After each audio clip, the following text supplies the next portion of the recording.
నమస్కారం గురుగారు. ఆశీర్వచనం తల్లి. గురుగారు, వెంకటేశ్వర స్వామి అనగానే మొక్కులు ముడుపులు ఇవి గుర్తొస్తూ ఉంటాయి. ఈ మొక్కుల్లో భాగంగా 7 శనివారాల వ్రతము అని చెప్పి ఒక దీక్షగా తీసుకొని చేస్తున్నారు ఈ మధ్యకాలంలో ఎక్కువగా. అసలు ఇప్పుడు ఆచరించే ఈ విధానం అంతా కరెక్టేనా? ఏ రకంగా చేయాలి ఆ విధానాన్ని? శ్రీ మహాగణాధిపతయే నమ. ఐం మహాసరస్వత్యే నమ. శ్రీ లలితాంబికాదేవ్యే నమ. మీరు చెప్పినటువంటిది వెంకటేశ్వర స్వామి వ్రతం అనేటువంటిది చాలా మహిమాన్వితమైనటువంటిదమ్మా. ఇప్పుడు సత్యనారాయణ స్వామి వ్రతం అందరికీ తెలుసు, వరలక్ష్మి వ్రతం అందరికీ తెలుసు, వైభవలక్ష్మి వ్రతం అందరికీ తెలుసు. కేవలము మనకు బాగుండాలి, అన్ని రకాల మేలు జరగాలి అంటే ఈ మధ్య ఆడవాళ్ళు వైభవలక్ష్మి వ్రతం అనేటువంటిది కొంచెం ఎక్కువగా పెట్టుకుంటున్నారు, చేస్తున్నారు, దానికి తగ్గట్టుగా అవుతున్నాయి. కానీ అసలు పెళ్లి కావాల్సినటువంటి పిల్లలు ఇంతకుముందు గిరిజా కళ్యాణం అనేటువంటిది కూడా ఒక విధానం. మనం హరికథల్లో వాటిల్లో ఏదైనా పెళ్లి కాలేదు చేయలేదు అంటే గిరిజా కళ్యాణం అనేటువంటిది చెప్పించడం కానీ, లేదా పెళ్లికి ముందు ఇవన్నీ కూడా ఆ హరికథ చెప్పించటము కానీ పూర్వము, లేదంటే గిరిజా కళ్యాణము పారాయణం చేయించటం కానీ ఇవన్నీ జరిగేటివి అప్పుడంతా కూడా.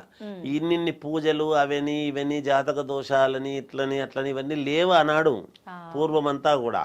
మనం ఏదైనా మనం ఎక్కడి నుంచి వచ్చినాము, మీ తాతలు తండ్రులు ఎవరెవరంటే నాది ఫలానా వంశము, నేను ఫలానా వంశీకుణ్ణి గోత్రీకుణ్ణి మనం ఇంత పొడుగు చెప్తాం మనం. కానీ పూర్వీకులు పాటించేది ఏది మనం పాటించాం. అవును, అవన్నీ వాటితోనే పోయినాయని వదిలేస్తాం అంతే. అవి పాటిస్తే ఏ పూజ ఏ కార్యక్రమాలు అవసరం లేకుండా ఉండేటివి. ఏమైంది సమాజంలో ఆనాడు ఎందుకు జరిగేది అలా అంటే, అలా చేసిన తర్వాత కొంతమందికి అన్నదానము అనేది జరిగేది అప్పుడు విపరీతముగా.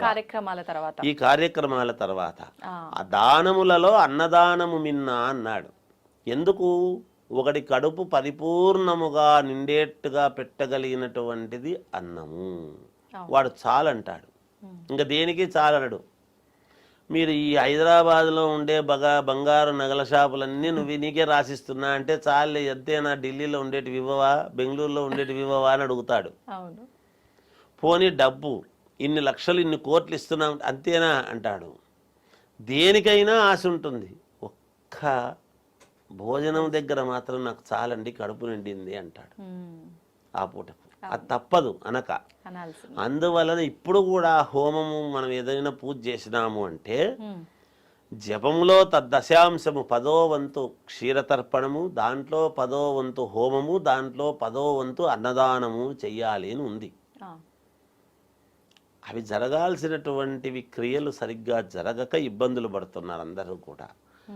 అలాగే ఇప్పుడు మనకు ఈ వెంకటేశ్వర స్వామి వ్రతం అనేటువంటిది ఏమిటి అంటే, దాంట్లో వ్రతములో వస్తుంది నిశి భార్గవ వాసరే అని వస్తుంది. అంటే కాదు, గురువారము నాడు బృహస్పతోర్భృగు అని అన్నాడు కదా.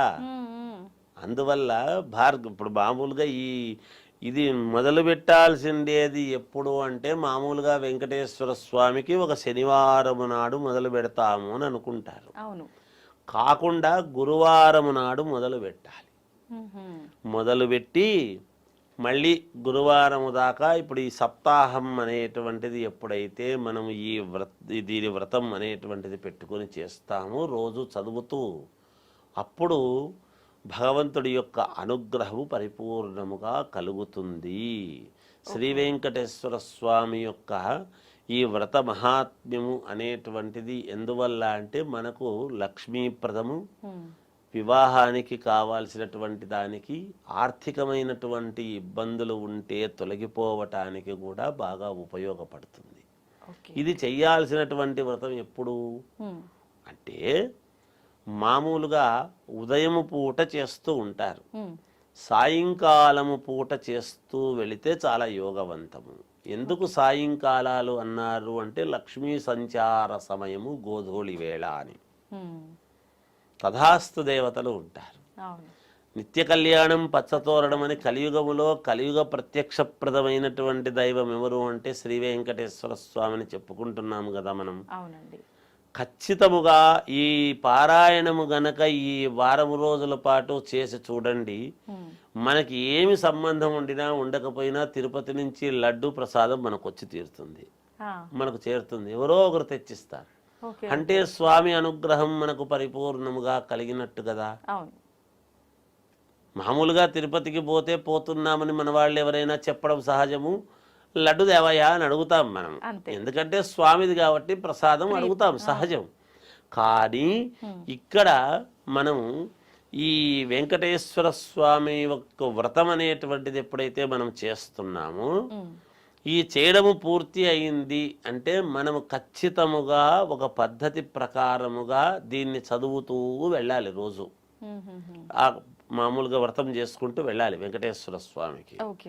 ఈ మామూలుగా వెంకటేశ్వర స్వామి విగ్రహం పెట్టుకోవటము లేదా పటం పెట్టుకోవడము, సత్యనారాయణ స్వామి వ్రతం ఎట్లనో అట్లాగే. అంటే ఇది పురోహితుల సమక్షంలో చేయాల్సిందండి? ఏం అక్కర్లేదమ్మా, ప్రతిదానికి పురోహితుడే కావాలి అనేది ఏమీ లేదు. ఎవరికి వాళ్ళు చేసుకుంటే చాలు. వారం రోజులు పురోహితుడు రావాలి అంటే ఆయనకు పాపం డబ్బులు ఇచ్చుకోవాలి కదా వీళ్ళు. వాళ్ళు ఊరికే రాలేరు కదా తల్లి. వాళ్ళు ఇప్పుడు ఊరికే వచ్చి చేయించుకోవడం న్యాయం కాదు. సలక్షణముగా దానికి సంబంధించిన పుస్తకాలు దొరుకుతాయి. మామూలుగా మొదలుపెట్టే విధానం ఉంటుంది, మొదలు పెట్టుకోవచ్చును, ఏమి ఇబ్బంది లేదు. అలా ప్రతిరోజు చేసుకోవటం అనేటువంటిది సాయంకాలము పూట చేస్తూ చేస్తూ చేస్తూ చివరి రోజు వెంకటేశ్వర స్వామి దేవాలయానికి వెళ్ళటం. మొదటి రోజు ప్రారంభం చేసిన రోజు కూడా దేవుడికి మన వెంకటేశ్వర స్వామి గుడికి వెళ్ళి రావటం, ఉదయం తలస్నానం చేసి మొదటి రోజు వెళ్ళొచ్చి ప్రారంభం చేసుకుంటున్నాను తండ్రి నన్ను అనుగ్రహించు అని ఒక మొక్కుకొని రావటం. వచ్చిన తర్వాత మొదలు పెట్టడం. చివరి రోజు అయిపోయిన తర్వాత వెంకటేశ్వర స్వామి గుడికి వెళ్ళి ఒక తులసిమాల, ఇక్కడ రోజు తులసిమాల అవి పెట్టి చేస్తాం దీంట్లో. చేసిన తర్వాత వెంకటేశ్వర స్వామి గుడికి వెళ్ళిన తర్వాత చివరి రోజు అంతా అయిన తర్వాత ఒక టెంకాయ కొట్టుకునేసి తులసిమాల స్వామికి నివేదన చేసుకొని మనస్ఫూర్తిగా నమస్కారం చేసుకొని వస్తే చాలు. అంతకంటే చేయాల్సింది ఏమీ లేదు.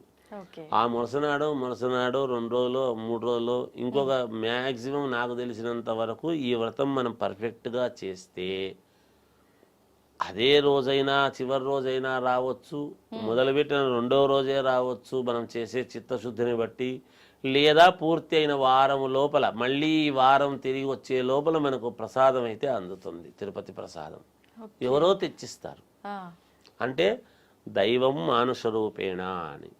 ఎక్కడైనా మేము తిరుపతికి వెళ్ళింటిమండి, ఇదిగోండి ప్రసాదము మనకు అందుతుంది, తప్పకుండా అందుతుంది మనము కరెక్ట్గా చేస్తే. సాయంకాలాల పూటే చెయ్యాలి అనేటువంటిది నియమముగా పెట్టుకొని చేస్తే చాలా యోగవంతం. మామూలుగా ఇప్పుడు సాయంకాలాల పూట అంటే లక్ష్మీ సంచార సమయం కాబట్టి మనం ఆ తదాస్తు దేవతలు కూడా ఉంటారు కాబట్టి ఆ సమయంలో. మరి పొద్దున పూట ఉండరా అంటే ఉంటారు, ఉదయం పూట కూడా, అట్లని కాదు. బ్రాహ్మీ ముహూర్తంలో చేయటం అనేటువంటిది శ్రేయదాయకం. ఇప్పుడు కష్టం, అంత అర్లీ అవర్స్లో అన్నీ చేసుకోవడం అంటే ఎవరు లేచి ఉండరు, ఇల్లు అలుక్కోవాలి. కొంతమంది పడుకొని ఇంట్లో, కొంతమంది మరి చేసుకుంటూ అలా ఉండకూడదు. ఇంట్లో మనం వ్రతం చేస్తున్నాము అంటే ఇంటిల్లిపాది లేచి ఉండాలి. అందులో మనకు శాస్త్రం చెప్పింది కూడా సాయంకాలం చెయ్యాలి అనేటువంటిదే ప్రామాణికం వ్రతాలు.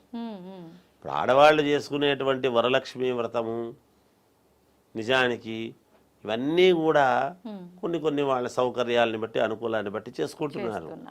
అందుకని మనకు సాయంకాలం చేస్తే ఇది మనకు అదే ఒక ఇష్టి కోసం. మనం ఏ ఇష్టి లేదు నేను చేస్తున్నాను అనేటువంటి వాడికి మనం చెప్పేది ఏం లేదు. బ్రహ్మాండంగా ఎప్పుడైనా చేసుకోవచ్చు. ఉంటారా? ఉండరు. ఇష్టి లేకుండా ఎవరు చేస్తారమ్మా? ఏదో ఒక కోరిక మేరకే కదా చేస్తారు. మరి దేవాలయానికి వెళ్ళి నేను ఏమీ కోరకుండా వచ్చినాను అనేటువంటిది ఉంటుందా? ఉండదు. లేదు. స్వామి ఏదో నాకు అది కావాలి, ఇది కావాలి, ఏదో మాకు ఇవి పనులు ఉన్నాయి, అవి పనులు ఉన్నాయి, ఒకటి కోరుకోవడం అనేది సర్వసాధారణ. మానవుడు అంటే ఆశాజీవి. అంతే. అవి ఏది లేకుండా ఎందుకుంటాడమ్మా సమాజంలో? ఎవరు ఉండరు ఏది లేకుండా. అందుకని ఏదో ఒక చిన్న ఇది ఉంటుంది. ఏదో మా అమ్మాయికి పెళ్లి కావాలి, లేకపోతే మా అల్లుడికి మంచి ఉద్యోగం, నా కొడుకు ఇంకా కొంచెం మంచి ఇది రావాలి, ఇలాంటివి ఏవో ఉంటాయి. ఉంటుంది. ఏది కాకపోతే మా ఆయన మంచి పట్టు చీర తీయించాలి ఈసారి స్వామి అనేది కూడా మొక్కుంటారు. పాపం వాళ్ళు ఎప్పుడు తీయించరు, నాకు తీయిస్తే బాగుంటుంది ఈసారి నా పుట్టినరోజుకు అను ఏదో ఇంకోటో. అవును. అంటే మనం తప్పు కాదు కదమ్మా, ఏదైనా భర్తను కాక ఎవరిని అడుగుతారు ఆడవాళ్ళు, తెచ్చుకుంటారు వాళ్ళు. కానీ భర్త తీస్తే నీకు తీస్తాను పదా అని పిలిచకపోయి తీయించేటువంటి దాంట్లో ఉండే ఆనందము వేరు. కోరింది తీయించినాడు అనేటువంటి తృప్తి ఉంటుంది. ఆమె తెచ్చుకోలేక కాదు, బజారు తెలియక కాదు, నచ్చింది తెచ్చుకోక ఇదిగాక కాదు కదా. అట్లాంటి ఏవో చిన్న చిన్న కోరికలు అనేటువంటివి సర్వసాధారణం మానవ జీవితం. అందుకని ఆ కోరికలు నెరవేరటానికి ఏ కోరికైనా, ఎటువంటి కోరికలైనా ఖచ్చితంగా నెరవేరుతాయమ్మా. చేసే విధానంలో ఉంటుంది, చేసుకునే విధానంలో ఉంటుంది. ప్రతి దానికి చాలా ఏవో ఉన్నాయి, అన్ని చిన్న చిన్నవే. ₹1 ఖర్చు లేకుండా ఉండేటువంటివి చాలా ఉన్నాయి, అనేక రకాలుగా ఉన్నాయి. వాటిని మనము మరుగున పడిచి ఇప్పుడేవో కొత్తగా అన్నీ వస్తున్నాయి కాబట్టి వాటి అంట పరిగెడుతూ ఉన్నారు. అట్లా కాదు. దీపాల వలన, ఒక దీపము పెట్టడం వలన ఎంత మేలు జరుగుతుంది అనేటువంటిది ఉంది. ఏ సమయంలో ఎటువంటి దీపము పెడితే మేలు అనేది ఉంది. ఏ సమయంలో ఏది దానం చేస్తే ఒక పిరికెడు మేలవుతుంది అనేటువంటిది ఉన్నది. ఏ సమయములో ఎటువైపు నడిస్తే కాసేపు అలా మేలు జరుగుతుంది అనేది ఉన్నది. ప్రతిదీ చిన్నవి అయినా అవి మనం ఖచ్చితంగా చేస్తే ఫలితం ఉంటుంది. ఖచ్చితంగా అమ్మా. వాటితోనే ఇవన్నీ నేను చెబుతున్నవన్నీ కూడా పూర్వము మీకు చెట్లు, గుళ్ళు మామూలుగా పాటించేటువంటివి చిన్నవి ఇట్లాంటివే తప్ప వాళ్ళు అన్ని పాటించేవాళ్ళు పూర్వం. అంటే వాళ్ళు ఏదో పాటించాలని కాకుండా ప్రత్యేకంగా నిత్య జీవితంలోనే అవి రొటీన్ లైఫ్ లో ఉండేవి. ఖచ్చితంగా ఇప్పుడు బయటికి వెళ్ళేటువంటి సమయంలో ఒక పని కావాలి అనుకున్నప్పుడు కొన్ని వస్తువులు ఉన్నాయి, ఆ పోయేటువంటి పనులు తర్వాత మళ్ళీ చెప్పుకుందాం మనం. ఆ పనులు ఇవి పెట్టుకొని పోతే పని అవుతుంది అని చెప్తే అవి పెట్టుకొని పోయేవాళ్ళు దగ్గర. ఆ పని పూర్తి చేసుకొచ్చారు. మీకు ఓ మాట చెప్తాను. శ్రీనాథ కవి సార్వభౌమ వీళ్ళందరి ఇదిలో ఉన్నప్పుడు డిండిమ భట్టు అనేటువంటి ఆయన ఉండేవారు. వీళ్లకు కొంచెము వాళ్ళకేముంది, ఇప్పుడు కస్తూరి ఉంది. కస్తూరి గనక మనకు కావాల్సినటువంటి వ్యక్తుల దగ్గరికి పోయి మన చేతికి రాసుకొని ఆయనకు కొంచెం కస్తూరి రాసినాము అంటే స్నేహము, బంధము బాగా పరిపూర్ణముగా ఉంటుంది అని ఉంది శాస్త్రంలో.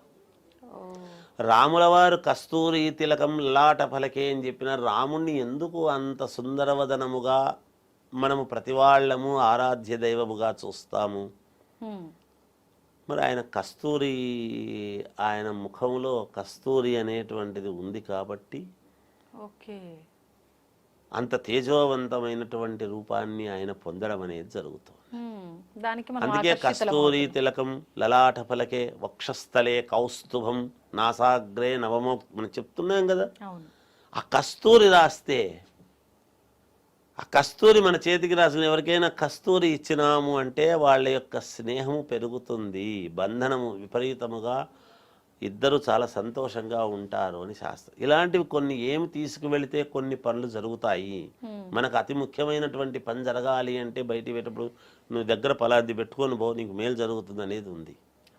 మన ప్రకృతి నుంచి వచ్చిన ఉన్నాయమ్మా, ఎక్కడనో కాదు. ఇలాంటివి చాలా ఉన్నాయి తల్లి. అవి పాటించుకుంటూ రెగ్యులర్గా చేసుకుంటే మేలు జరుగుతుంది. సాయంకాలము పూట గనక వెంకటేశ్వర స్వామిది ఇది చేసినాము అంటే తప్పకుండా వాళ్లకు మేలు జరుగుతుంది అనేటువంటిది సుస్పష్టముగా తెలియజేస్తూ ఉన్నాను. ధన్యవాదాలండి. జయోస్తు.